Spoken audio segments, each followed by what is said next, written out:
working on a horse decompressing. The cat is coming to help.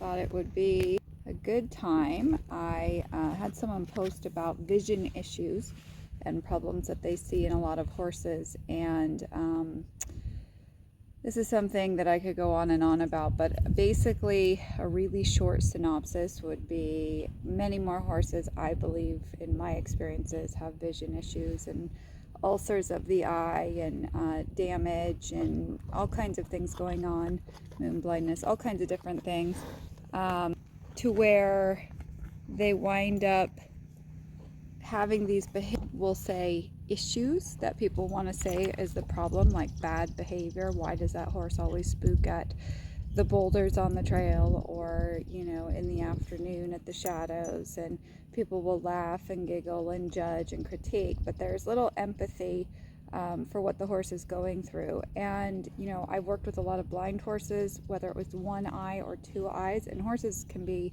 incredibly functional despite being blind.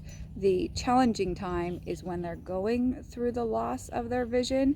That is when I find a lot of the odd behaviors obviously are starting because their perception is literally off, but that people don't understand what's happening, and so humans are asking the same thing of them.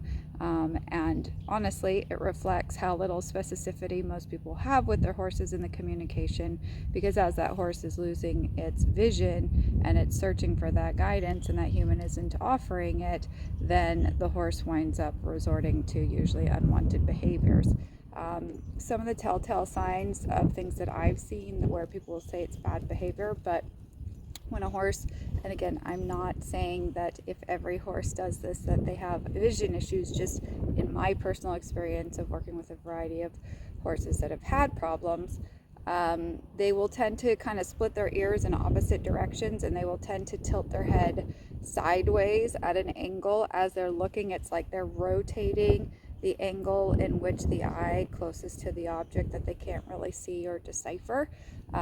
You'll see them really be taking super deep breaths, inhaling and exhaling, almost not snorting, but breathing extra heavy as they get near something that they can't quite tell what it is. And then I'll often see, a lot of times, it's what I call kind of moving by braille, where when they're unsure, they'll often, snort and try and look and try and rotate maybe their whole body or the angle of their head to try and see. And again, it's usually typically always at an angle and off and down to the side. So they're always giving themselves an escape route in the opposite direction.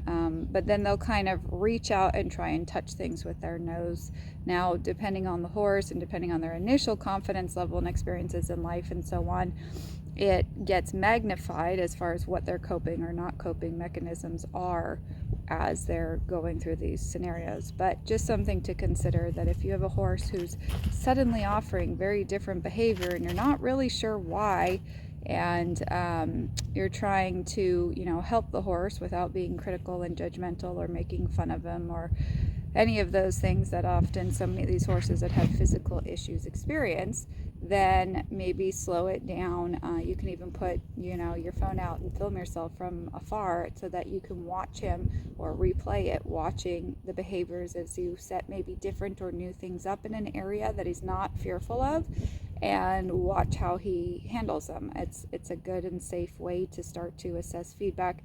And again, you have to remember, with vision issues, some are slow deteriorations and some are very rapid deterioration. So obviously, if there's concern, you want to be getting medical advice from your vet.